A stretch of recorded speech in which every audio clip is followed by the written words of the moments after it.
Hey guys, welcome back to Table Talk with the Sisters. So today we have a special guest, Toni. Thank you. So tell us a little bit about yourself. Okay, my name is Maria, but everybody calls me Toni. Family calls me Toni, so. Family. Yeah, so Toni Bologna, Toni Macaroni, Toni Tone. Pepperoni. You know, macaroni. Yeah. That was me getting bullied growing up. I was also called Mufasa growing up because I have really curly hair. And I have a lot of baby hair. So when oh my goodness, I did not know that. What in the world? So apparently when I'm like, my hair dries out of the shower, it looks like a little lion's mane. And I'm like, I was bullied growing up, guys. Like, I'm so sorry. So a little bit about myself is I love working in youth ministry. Mm-hmm. My heart really is for world missions.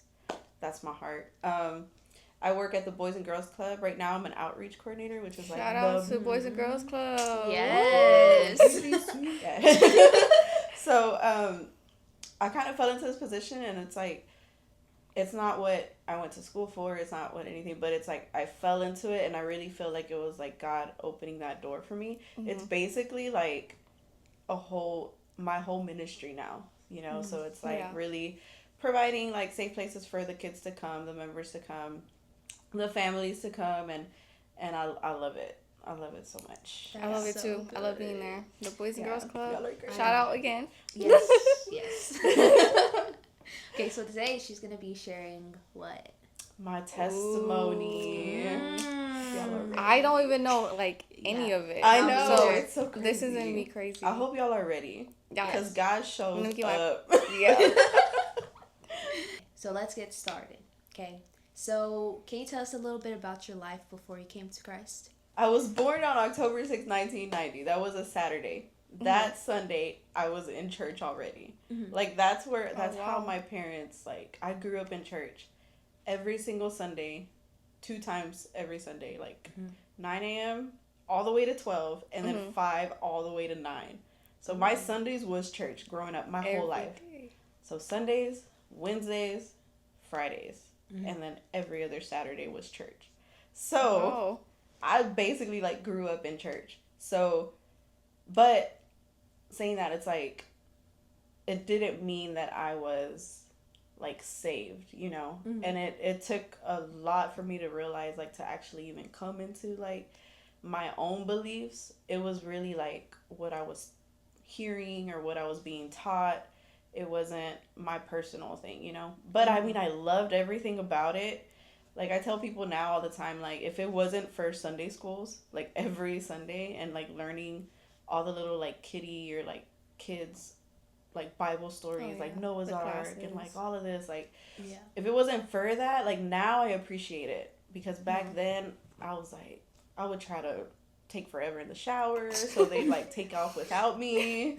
Like, I would play sick every Saturday night to, like, try to not go to church. Because it was just, like, very different. And it was a very traditional church with, like, a lot of older people. Mm-hmm. So there wasn't really a lot, like, geared towards my siblings or, like, my age. Mm-hmm. But now, looking back, I'm like, dang, I'm so grateful that I was, like, basically forced to go. Because that became so, like, foundational in, like, my life with God or, like, my walk with God. But, so, my life before, that's so crazy. That's why, like, sometimes it's confusing because I'm, like, I was always in church. So, I was always, like, around God and stuff. Yeah. Mm-hmm. It did feel very forced. And it wasn't until I turned 18 that I finally, like, fully committed. Mm-hmm. Which is crazy because at the age of 7... I did feel the Holy Spirit the first time, but then you kind of like get into junior high and high school and them crazy like view discretion years, you know, because it's like I was still in church 3 to 4 times a week, but I was in church more than I was in school because like I was out of school. I was like, you know, sorry to say if anybody's watching this, I was never in school. Like I would skip Mondays, Fridays, Wednesdays, depended how I felt. Like it was bad. I was so bad. And then Sunday morning. Oh, you know, like crazy. Acting like nothing happened. like nothing happened, and it's like, ugh, but yeah, so that was kind of life before I like officially came to Christ. And what led you to like decide to follow Christ? Ooh, okay. So I have a really big family. So there's 8 of us siblings, right? There's 8. My parents had 8 kids. It's a full house. That's a full house. And I was a baby. Oh my goodness. Right? So nobody wanted to be around me. Like, except like, you know how it is like with I'm just gonna be real, like females and sisters, like there's always like, you know, whatever. Yeah. My brother spoiled me like crazy, and that made my other sisters mad. So because I was like, but then they all started like getting married and going to college because there's such a big age gap. I really was like the baby, so I was raised by like my brothers. So you know I'm so awesome, you know, chill, you know, whatever, you know. Yes. Yeah, shout out to my brother. Shout out to Sam, he's up there. We lost one of our brothers in 2020. So, that's where my sense of humor comes from. He was great. Okay, so my parents, they were very, very strict, right? So it was, to me, it was like, I always felt like I was going to end up following God, if that makes sense. I know it's kind of weird. You but kind of knew. I kind of knew like eventually I'm gonna end up following God or whatever. So like I watched like my brothers and sisters be in church. Like every single one of my family members has been like a youth leader or a worship leader or like a men's pastor or a women's pastor. Like it's ministry has just been like in my life the whole time. But like I said, like high school, high school was like, this is my life. I do what I want. So I was like out there. But then it's crazy because even though I hadn't fully committed to God, I guess growing up and like actually learning and hearing everything about God, I still would feel that like little tug on my heart that's like, man, maybe I shouldn't be doing this, or maybe I shouldn't, you know, be whatever. But it's so funny because I was still out there. And then, not crazy, like I wasn't like anything like that, but you know, just a little bit. But then I would come back Sundays, you know, and be in church and then feel all that like conviction and stuff, and then get home from church and be like, hey, what are we doing tomorrow? Where are we going tomorrow? Because I ain't going to school, you know? Like, so it was always so back and forth with me. But I can like pinpoint the moment that I was like, I was sitting alone in my room and I felt God, like the Holy Spirit, just like fall on me, which was so crazy because it was when I had my first ultrasound that I knew I was pregnant. Aww. So, this is what I meant. I was out there, guys, because like I was out there, not crazy, because this was honestly like I had never done anything like that ever. Because purity was huge in my house. Yeah. And, like, my mom is like, this Holy Spirit discernment person that it's, like, you walk in and she's like, what did you just do? And, like, that was... She knew. God was telling her something. Ask my son now, because he walks in and I'm like, what's going on? So, it was crazy, because, I kind of stepped out. I went to, like, this party, you know. I honestly don't even remember the party. 2 weeks later, I started throwing up, and my mom was like, go to the doctor. And I'm like, no, I don't want to go. So then found out I was pregnant. So that moment right there literally felt, just because of how I was raised, how strict my family was, how everything, like, in my life had led up to that moment, I felt like at my lowest point. Wow. I was a junior in high school. And I found out I was pregnant. And I was, like, so disappointed in myself. I felt like my family was going to be so disappointed. Just to tell you about my relationship with my brothers, I was more scared of my brothers finding out than my dad finding out.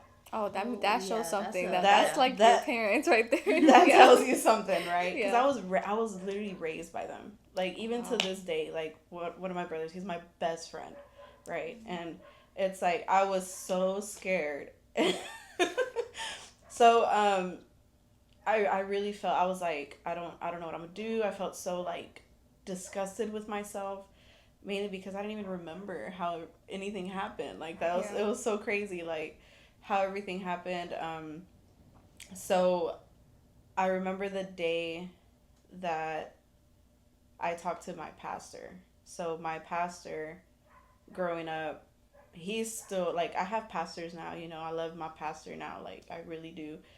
But my pastor growing up was my pastor from the day I was born till when he died in 2020. Like, that was, that he was my pastor. He was my second dad. He would pick me up from school. He would, like, you know, hey, you want to go get lunch with us? Yes, let's go. He literally was my second dad. And I remember he came off of the altar one day preaching and dismissed this church service. And I walked up to him and I was like, I was a junior in high school, right? So that's crazy. Yeah.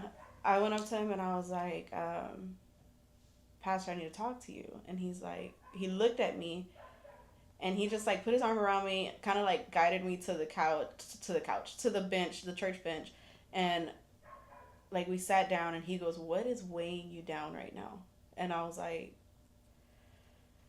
I said, Pastor, I messed up and I'm pregnant. I didn't know how to say it. I didn't know what to do.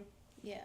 And I was expecting the judgment, but that's, you know, it's crazy because that's the enemy. Because I knew everything about God.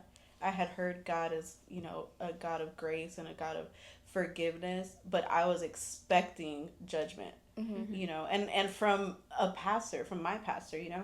So he just sat there and he put his arm around me and he was like, okay, that's over with. What now? And I was like, what do you mean? And I started crying. As soon as I told him, I started crying because I was like, my dad's going to be so upset with me, right? Because, like I said, he was like another dad. And he was like, no. That part is done and over with. You messed up. That's fine. That's gone. What are you going to do now? And I said, well, I don't know. And he was like, no. He's like, you're still a new creation. You're like, whatever happened. You know who our God is. You know that he works in every circumstance. You know that no matter what happens, no matter what you did, he's working for your good. So he's going to turn whatever you think is a mess up into a blessing. And I was like, I took that and I was like, okay, I heard it. I received it, right? But I was still 17 and pregnant. And slowly kind of coming to the realization where I'm like, can God turn this around? You know, can God take somebody that screwed up so badly that is literally looked at as like, because our family was like the Christian family, you know, like, so it's like, and then I'm pregnant. So it was still very conflicting emotions for me and thoughts for me. So then I ended up going to like my first ultrasound. I was putting it off and holding it off because I didn't want to go. But I was like, okay. And then I remember one day I started feeling like little tickles in my stomach. And I was like, I was like, what? But it would bring me like happiness. You're right. And I never even thought like, oh, that's the baby. Because to me, I was like a few weeks pregnant, right? But I went to this ultrasound, and that was the moment that I feel like, honestly, even in the ultrasound room, like with the nurse, because God sent that nurse, because that nurse was like, sweetie, you're okay. You know, one of those older, older ladies that's like super sweet. Yeah. And she's like, sweetie, it's okay. Just calm down. Just lay down. We're going to see this little tiny baby, whatever. And I'm like, okay. So, I'm telling you, I could like pinpoint the moment. I looked over at the screen. Aww. And it was like a little tiny like lima bean. Like a little bean with two little like things just moving like this. Those little feet, like his leg, like they were forming. And I heard his heartbeat. And I just broke down. Like, I just broke down. 17, right? And I broke down. And I was like, nothing is about me anymore. Like, I fell in love with the little tiny little like lima bean. Jose doesn't know why, but sometimes I'm like, you're my little lima bean. But it like completely changed everything. So I'm sitting there and I'm seeing like the whole ultrasound, and it's suddenly like everything became so real to where I was like, man, it's not about me anymore, you know, which is crazy because I was still at the age to where I was supposed to focus on what's my next step, like what's this, like junior year is like your pivotal year in high school, and I kind of just like blew off all my high school years and ended up getting pregnant. I remember when I was in the office getting the ultrasound, it just all became so real, and I felt like everything was like in slow motion. I was just sitting there, and I honestly could tell you that like I felt like in that like doctor's office, like I felt God just like fall over me. Like I just felt like such a peace, and I felt such a like a love, and I did feel like just the weight was lifted, and which at that moment, remember, I still wasn't like officially like following God, obviously, right? But I remember going home and I was sitting in my room, and I was still very conflicted about whether I felt ashamed or whether I felt like, okay, God's gonna erase all of this, you know, like he's gonna just move forward, he's gonna move me forward, and it's gonna be okay. I was still very conflicted. So my brother Sam, he's actually the one that passed in 2020. He came into my room. I was very scared of telling him. Oh my goodness. Very scared of like telling him. But I guess my dad had already told me, because my dad was the one that took me to the ultrasound. Oh. So, which was great, because at the moment, he was, up until that moment, we weren't talking. Like, it was just, not that he was mad, but it was just like, I guess he didn't know what to say. I knew he was gonna be there for me, but I just knew he didn't know what to say to me. But I remember getting, like, while I'm looking at the ultrasound, I turn and I see him just like smiling and like with tears in his eyes, and I'm like, okay, that part's gonna be okay. All right, now I gotta worry about my brothers. Yeah. So I guess my dad told him or something. So I'm laying in bed, and he like knocks on my door, all respectful. Like usually he like. Usually my brothers are crazy. Yeah. Barge in, throw pillows at me, just open the door just to turn the lights off and go back out. Like, it's great having brothers. Like, it's so much fun. But he like actually knocked on the door, and I'm like, okay. And he's like, hey, Toni, you in there? I'm like, yeah. He's like, all right. Very awkwardly walked to my bed, sat next to me on my bed, and I guess because they're guys, right? Yeah, it's like awkward for them. Very awkward. So I'm laying there, and he's sitting facing the wall. I'm facing this way. I'm just like, okay. And he just like puts his hands on my leg, and he's like, and I'm like, but I was already getting like, I guess, emotional, because even though that was the most awkward interaction, I knew it was hard for him. And it was like, it was emotional, right? Yeah. Like, it was awkward. But he was like, he like, was patting my leg very awkwardly. And he was like, you know, everything's going to be okay, right?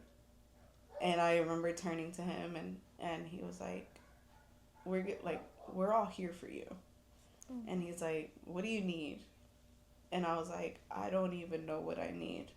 And he was like, well, first of all, he was like, how are you and God doing? And I was like, I've never had those conversations with my brothers, right?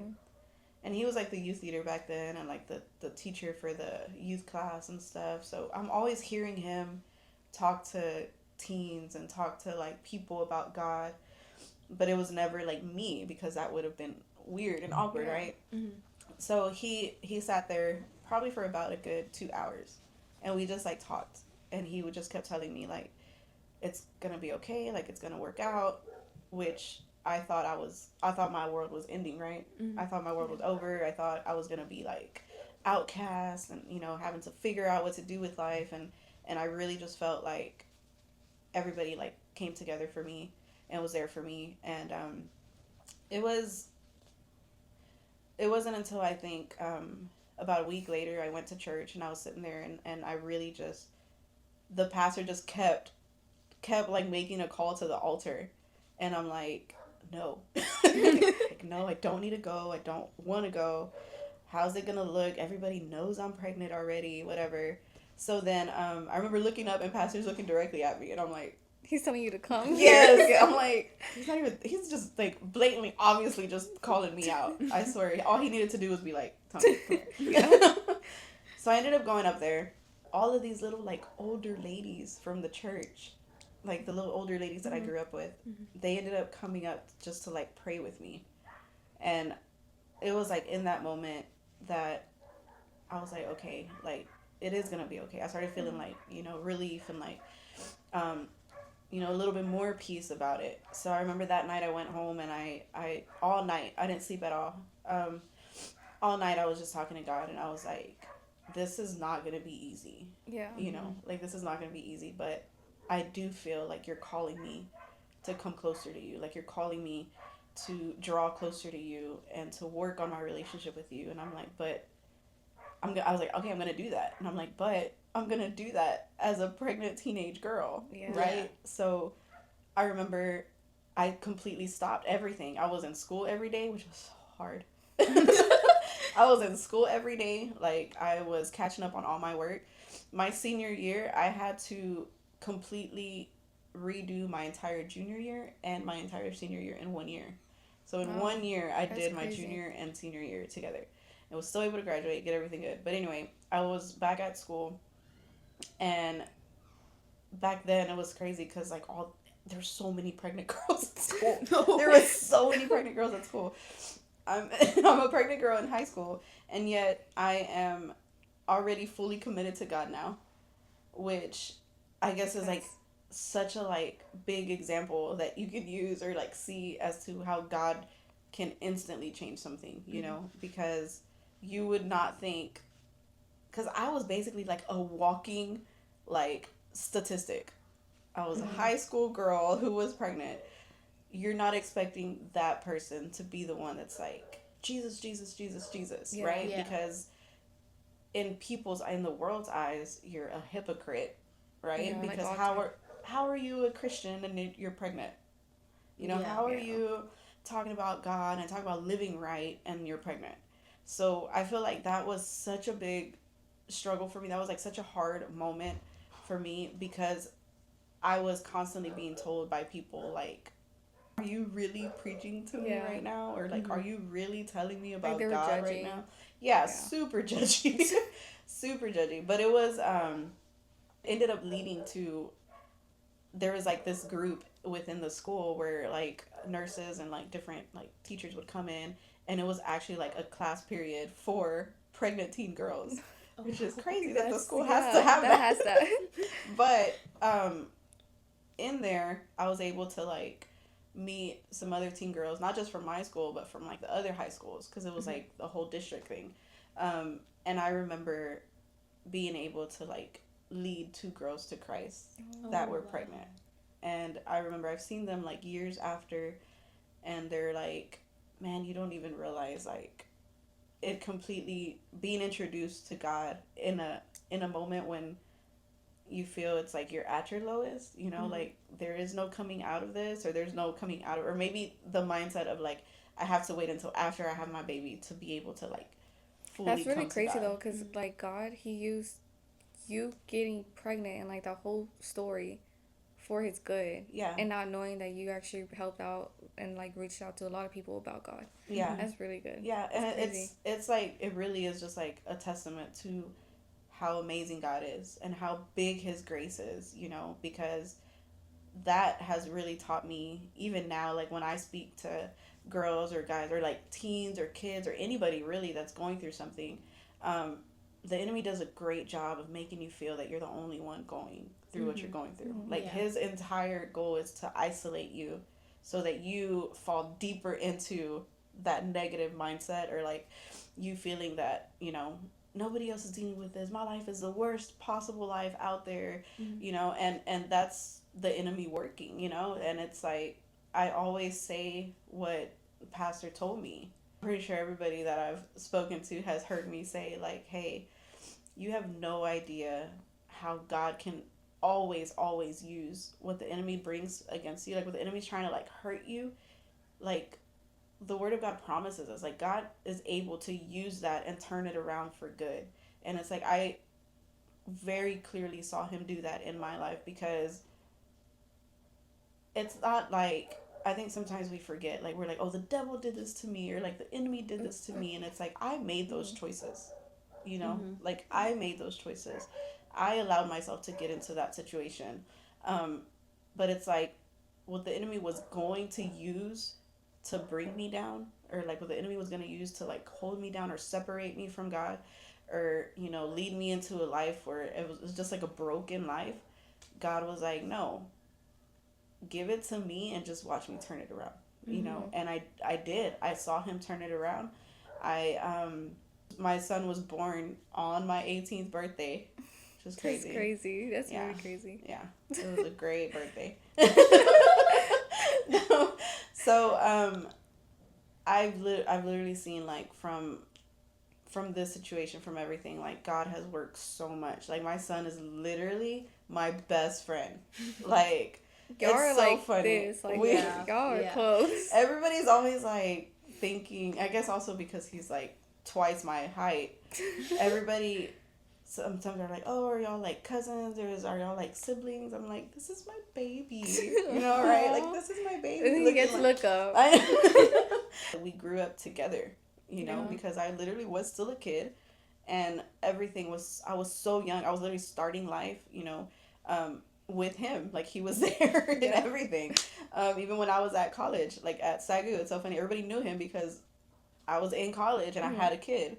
So he was at all of the like late night worships. He was at all of the services. He was always on campus.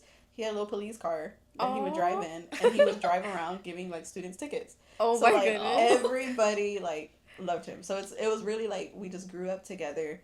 So I think that's why like our relationship is like so close, and we're able to just like have conversations. And it's crazy because like all of this he knows, because we are so open with each other.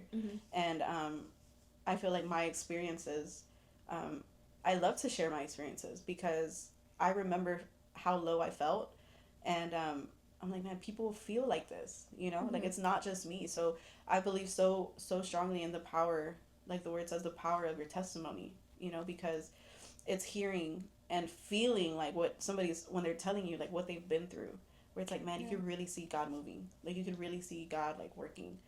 So yeah, I mean, that was my whole, like, I think that was the most specific or like exact moment where it's like, that's where I knew like I was gonna follow God, like, because it's not about me anymore. It's about making sure that this little tiny baby, that this little like lima bean, I was just about to say that. this little lima bean, makes it to heaven.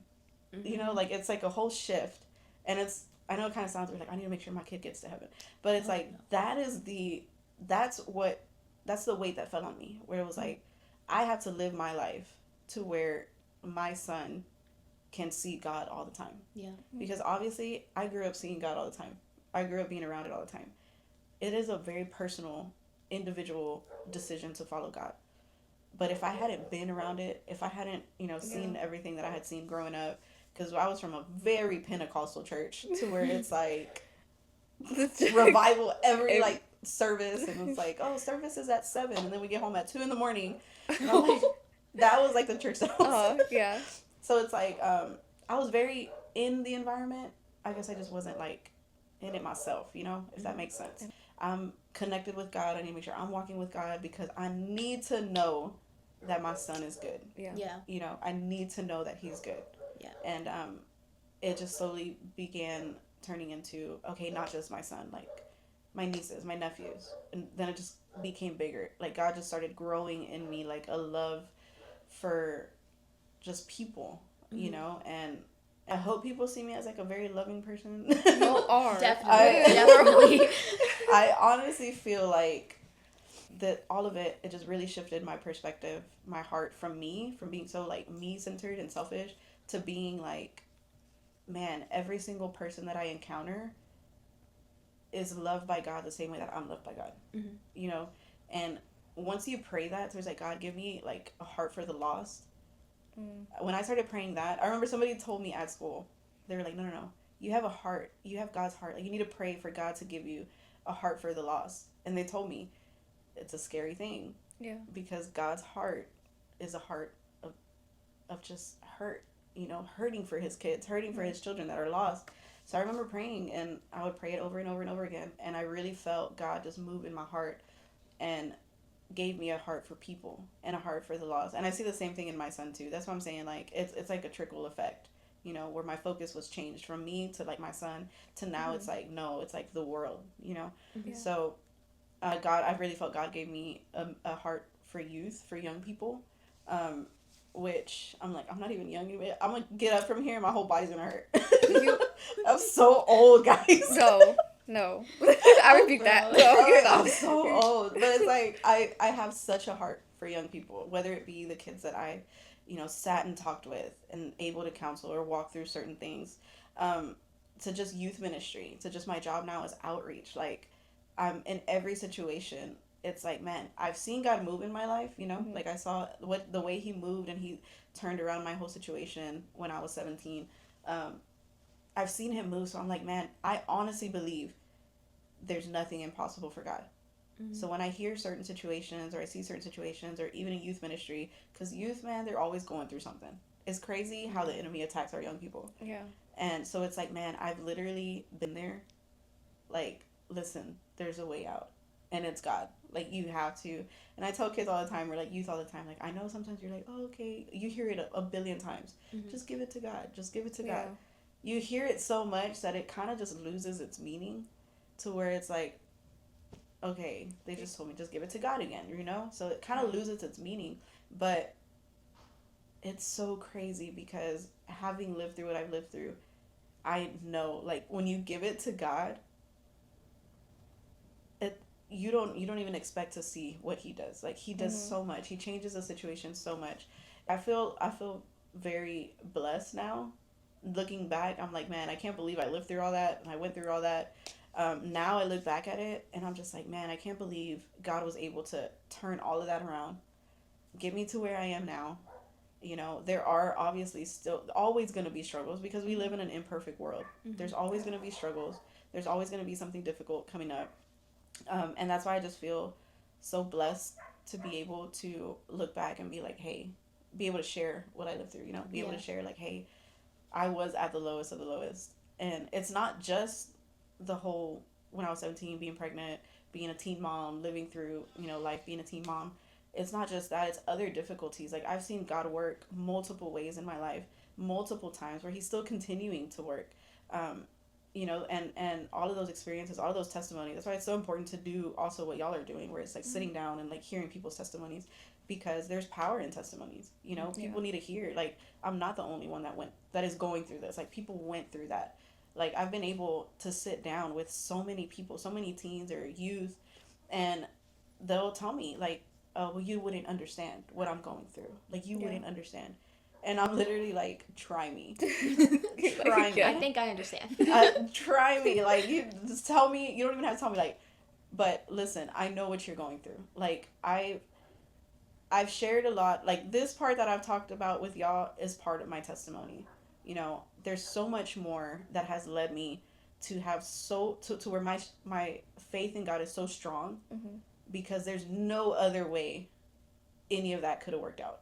There's no way I would be sitting right here right now. I mean, I've sat with youth, with kids, with teens, even adults, you know, that have dealt with depression, you know, that we're currently dealing with depression. We're currently dealing with self-harm, or, you know, wanting to end their life. You know, I've sat through that and I've talked through that because I've been through that. You know, there's so many times. I mean, there was even moments where I would wake up in the hospital because I would try to end my life. You know, and like, I've spoke about this with a lot youth before, and it's not until somebody hears like, wait, you also went through that, because I've had kids tell me, like, even recently when I spoke to somebody, they're like, wait, you're like always laughing and you're like always happy, what do you mean you try to do that, or like you were so down on yourself, or you were so in depression that you try to do, they're like, you're the last person that we would think. I'm like, it's crazy because it's always the last people you would think. The enemy does such a good job of, like I said earlier, isolating you, you know, making you feel like there's no way out of this. Like, really? You think God's gonna come and like fix this? Like, you think God's gonna come and like work in this situation that you got yourself into, you know?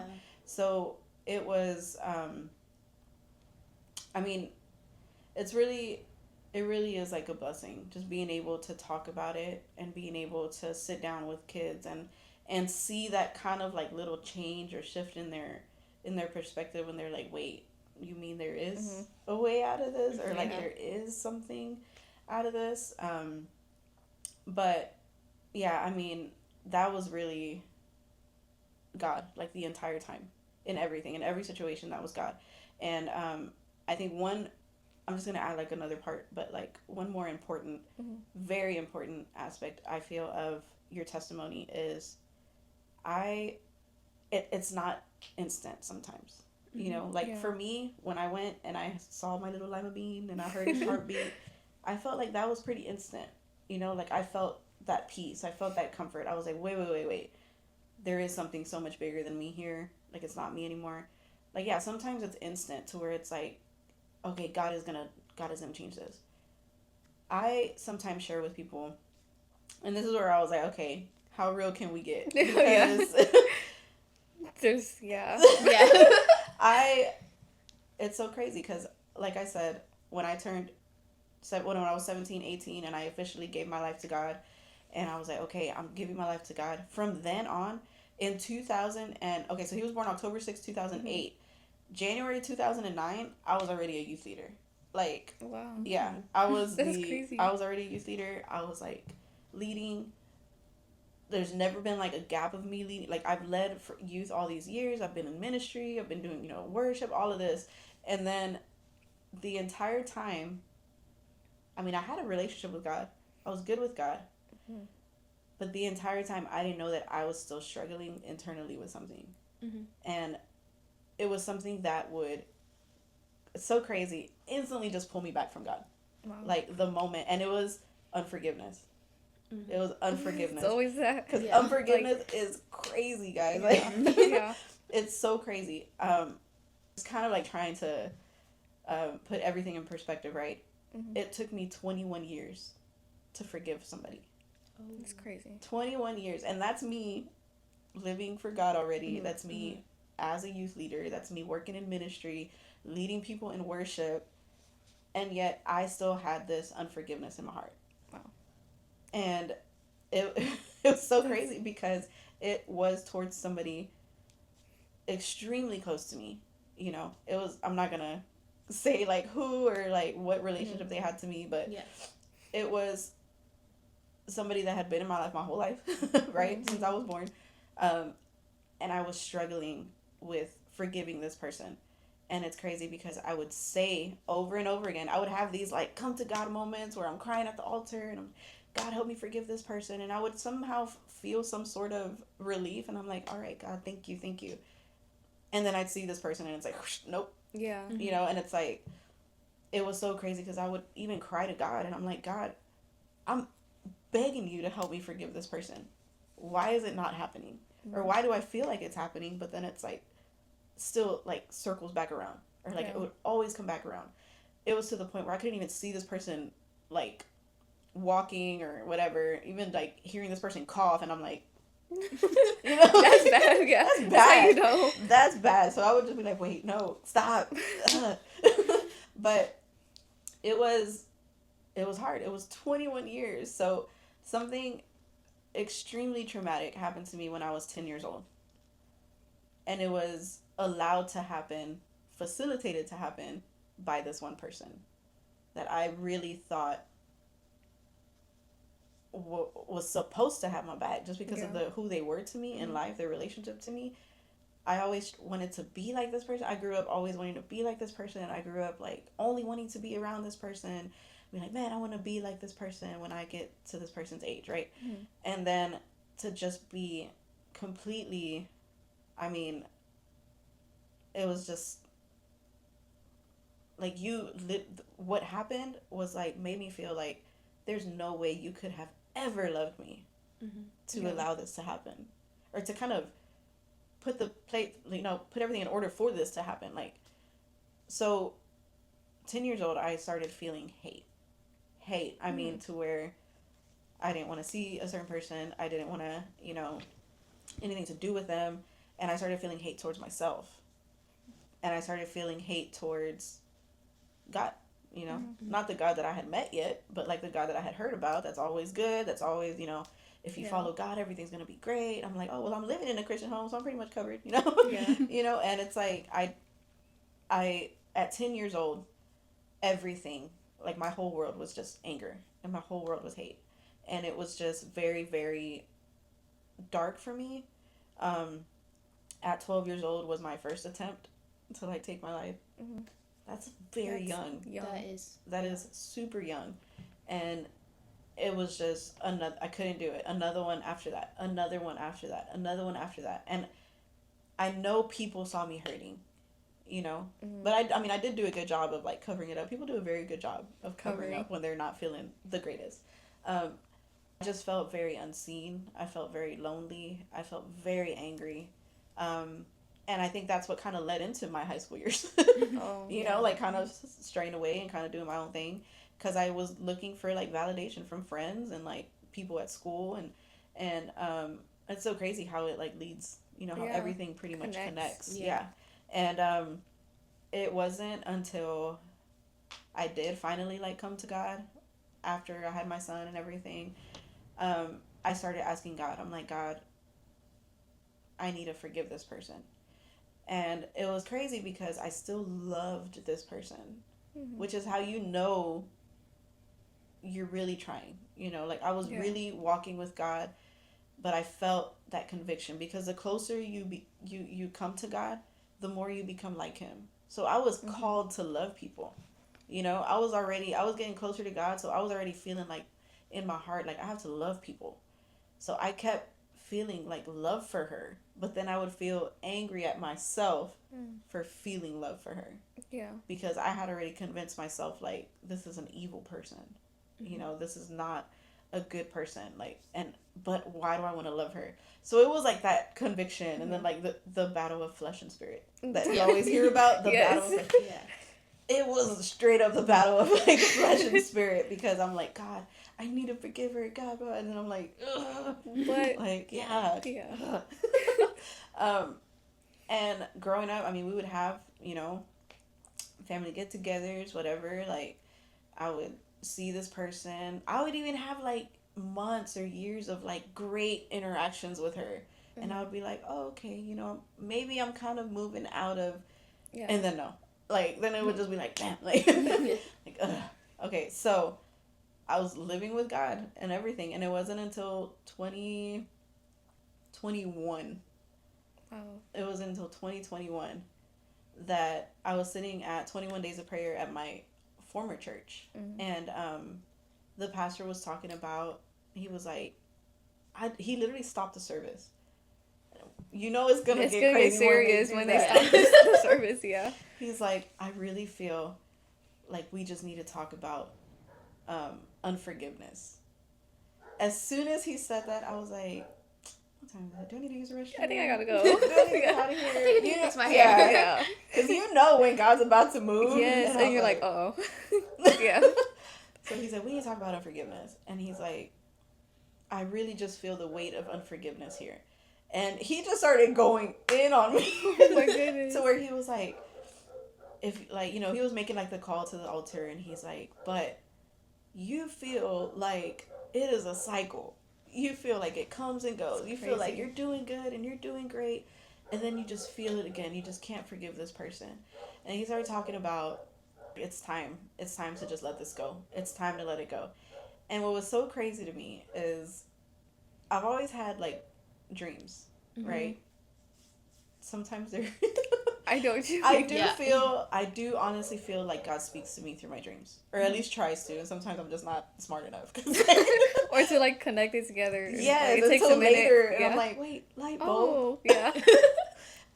That day before church, like, I had a dream that I was like in this like garden type area, Mm-hmm. and there was a tree, and I could see myself at this tree cutting the leaves off, like cutting the leaves, and then I turn around, and then I turn back around, and the leaves are there again, and I'm like, and I would get angry, and I was like, and I would cut the leaves again, and then I would go do something else and come back, and the leaves were there again, and I was like, but the reason I was cutting the leaves was because I didn't want the tree there. The tree was messing up this garden. Yeah. So I was like cutting the leaves off, and no matter how many times I cut them off, it would come back. And it wasn't until I got so angry, I got on the ground and I just dug the tree up. Like dug the whole tree up, roots and everything. That is a clear picture. Yeah, that is. Now, back then, I was like, huh? Yeah, what is this This tree. Now Yeah. you look at it and it's like, God was probably like, girl, come showing on. Like, you? Yeah. God, I could picture him, because I know God's got a sense of humor, right? Yes. Yeah, I'm pretty I sure. could picture him, like, how clear. I know. So funny, like that day at church, he was like, you need to stop dealing with just the emotions and the feelings of it, and you have to uproot all of it. Wow. And it's so funny because I remember I was like, I got mad because it's weird, because sometimes when you know the Holy Spirit or God is about to speak to you, you kind of, I feel like it's the enemy that's kind of like, we got to get out of here. Yeah. That's happened to You know, me like, before. I just yeah.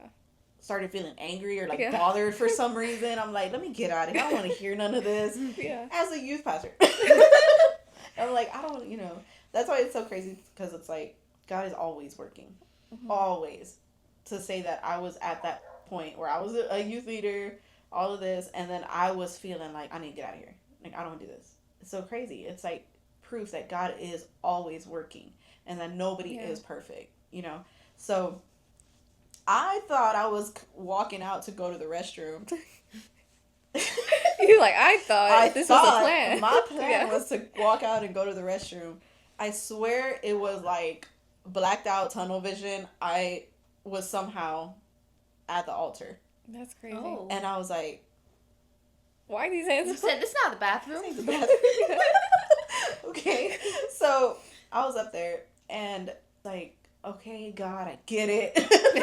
I get it. I started thinking about the dream that I was having, and I was like, I need to like uproot this. And I was like, how do I do that?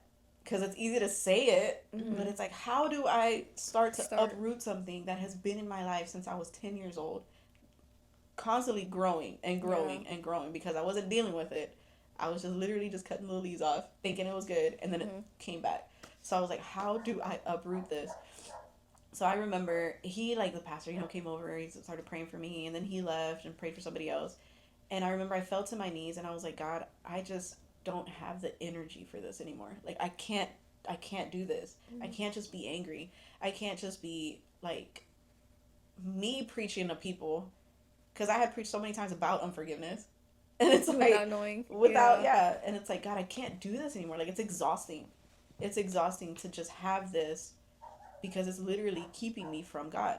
It wouldn't let me fully get to God or fully receive God, because it was something there that I was not removing, And just imagine, though, 21 years of this sitting in there, of just like growing and growing. Thank and God, growing. God showed you. Yeah. Like, God was like, imagine all these years still. Just take out the tree. Just listen to me. Yeah.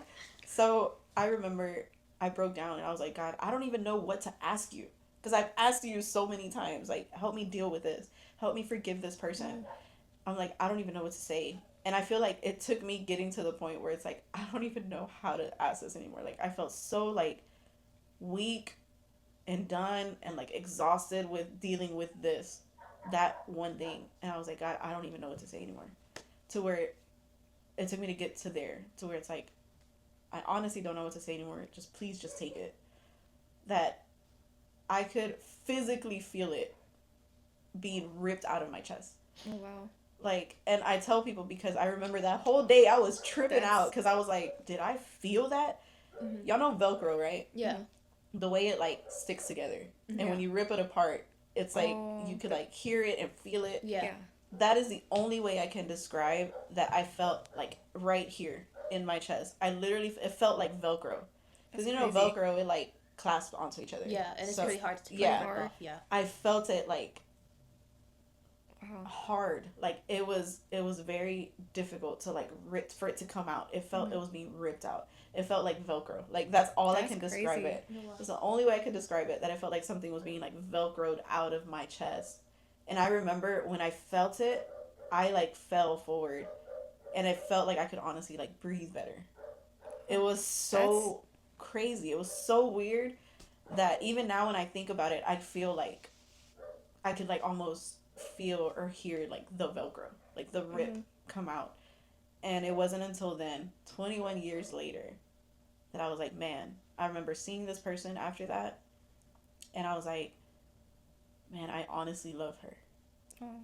Like it was crazy. And like of course there's been things now and then because the enemy come back around all the time. Try to mess things up all the time. Yes. But that's when you really have to like study your word and get closer to God, because you know the word of God says that we're able to capture our thoughts.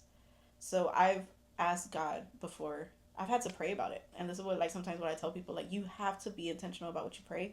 You have to pray specifically. I was like, God, I pray that whenever I see this person, I know I'm still gonna like, the enemy's gonna bring back thoughts, and I'm like, I pray that you help me in those moments capture those thoughts. So I've literally felt, it's so funny, even like recently, I would see this person and I'm like, and then I would hear in my head, capture this thought.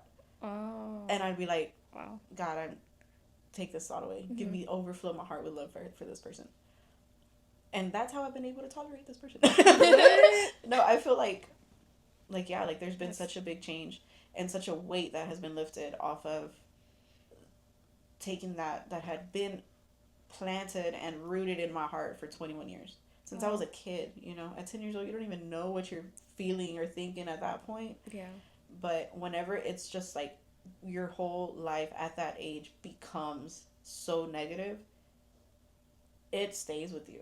Like you have to be very, very intentional of being like, God, I need to take this out. Like this needs to be removed from my heart, from my mind. Everything that I was allowed to go through, you know, because the word of God says that nothing touches us without God first. Yeah. You know, allowing it. Like he has to allow it. I'm like, man, if I hadn't lived through this, I would not have the love for people that I have now. If I had not lived through this, I wouldn't be able to sit and speak to teens or sit and speak to youth or kids and be like, hey, it's okay. It gets better. Trust me. It's going to get better.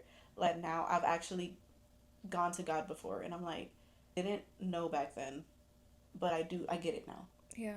You know, I get it now because I've like I said, I've sat with teens before that have been like, hey, tonight is the night. I've sat with where they've actually told me like, hey, I just came to say bye because tonight's the night. I can't do it anymore. It's like, wait, let's just talk. Yeah. And then it's like sharing what you've been through. And they're like, wait, you've been through that? Like I went through that. I'm like, yeah, it gets better. Like there is a way to come out of this. Like there is a way to move forward. And the only way is God. So it's like looking back now and it's like, I've gotten to the point where it's crazy where I'm like, God, thank you for allowing me to go through certain things, which is crazy because you wouldn't ever think, if it wasn't for God, you wouldn't ever think that you would be thanking God for the bad. You know, I guess I did go through that so that I could be able to see like, hey, there is a way out. You know, to fully understand what some people are going through because I literally lived through it and went through it, felt the same thing that they've felt. It's like, okay, dang, I'm actually thanking you for letting me go through that. Yeah. When at the moment, I wanted to, you know, like, there's no way I'm going to live through this. There's no way I'm going to get over what just happened. There's no way. And then it's like now looking back, it's like, man, if I hadn't gone through that, I would not be able to be sitting here speaking to this person. You know, so it's so crazy. There's a scripture where it says, you know, Jesus himself says, like, you may not understand what I'm doing now, but one day you will. Yeah. That's hard that's hard to like grasp and hard to understand. Now I fully understand that scripture where it's like, hey, you don't understand why all these things happen. Why, because as a 10-year-old, that wasn't me putting myself in that situation. Yeah. So it's like looking back at it now, knowing and reading that scripture over and over again where it's like, you don't know why this is happening. You don't know why this was allowed to happen, but trust me, one day you're going to get it. And it's like, now I get it, and now that's why I feel I am so open about sharing my testimony, because I feel like every time I have shared my testimony, I've had people come up to me and it's like, hey, can we talk, or can we just talk? And I'm like, of course, let's go. So, yep, I think there's so much more, but we ain't gonna get into all that. I think that encapsulates a lot of my testimony. That's crazy. That is crazy. That was a lot to take in. That was a lot. I'm sorry, guys. A lot of God working in your whole life too. Yeah. Even in the bad. I know. Even in the bad. I think, there was a verse. Is it in Romans? I don't know. The bad turns to good for His glory. Mm-hmm. Yeah, but that's crazy. I know. Yeah. I would have never. I know. I would have never thought. Yeah, I would have never thought. That's crazy how God works. Yeah. I mean, you do look like super young, by the way. Yeah. I know, right? Like, just wait till you see me try to get up out of this chair. oh my gosh. The last question that we have is, what would you tell someone who feels unsure or that like God's far away from them? Like, what would you say to them? So many times, and there's so many situations where we do feel like God is far off, or God is like this distant God, or it's like we're in situations, or maybe we feel God, where are you? Or God, you see what I'm going through, right? Like, can you come step in? Like, just come, and I feel just from my experience, and also just learning who God is, not just learning about Him, but learning who He is always there. He is always, it's not like He like gets further away. Like, yeah, we feel like, okay, God's not in this situation, or He's not close to me, or I'm gonna have to pray for Him, like, God, come here. Like, no, God is already there. We do such a good job of making ourselves believe that He's a far off God. And like, we do such a good job of kind of moving our focus from Him to where we don't feel Him or don't see Him anymore. I've heard this quote over and over and over again through my whole life, where it's like, stop telling God how big your problems are, and start telling your problems how big your God is. Something like that, right? And it's like, I feel like we, in our own mind and in our own flesh, because our emotions, our feelings, we're human beings, we're emotional beings. We were created to be emotional beings, to feel all of these emotions. I feel like we allow emotions to come into like our mind or our hearts or whatever, that kind of begin to shift our focus from God, to where it's not, God is here all the time. God, let me talk to you about what's going on today. God, let me talk to you about, man, I'm starting to feel like this, or I'm starting to think like this. It's very important to be like, wait, where am I in this? Like, am I maybe kind of making myself feel like God's not here when He is here? I mean, He's omnipresent, He's everywhere, He's with us at all times. I just feel like we allow our lives and our thoughts and our feelings and emotions to just become louder, to where it kind of slowly begins to drain out God's voice, or drain out, the feeling that He is right there. My favorite scripture, which has become like a daily prayer for me, and becoming like a daily prayer, I feel has really changed my life, where it's, God, like, search me, like, search me, God. Yeah. And I pray that over every situation, because I'm like, what am I doing? Like, God, show me, what am I doing in this situation? Or what am I doing? Like, search me first. Like, am I looking at this the wrong way? Am I feeling about this the wrong way? I feel like whenever you start your day off in prayer, or you start your day off with, like, God, whatever today brings, like, search me first. Whatever situation that I confront or that I come into, like, search me first, to where I don't take it somewhere differently than where you're wanting me to go. God is always there, and I feel we just need to be more intentional about praying and keeping that open communication with God, because it's so easy to lose that. It's so easy to get busy, it's so easy to go to a friend or even a parent, or like anybody over God. because it's like, because you want, us as humans, we want a response, we want like a solution in the moment. So if we don't have that communication with God, it's like, well, I don't hear nothing, so I'm gonna ask this person, or I don't hear nothing, so let me try my own way of figuring it out, you know, or so I do feel like that makes us feel like further and further from God, until we realize, or get to a point where we realize, like, man, God has been here the whole time. It's been me, you know, like, it's been me that's kind of just not giving him the same importance or the same time. Yeah, I think that's a big thing. Yes. High five. High five. High five. High five, Layla. Good job. Yes, you did that. We're going to end it here, guys. Make sure you like, subscribe, turn on the post notifications, and we'll see you next time. Yes. Bye.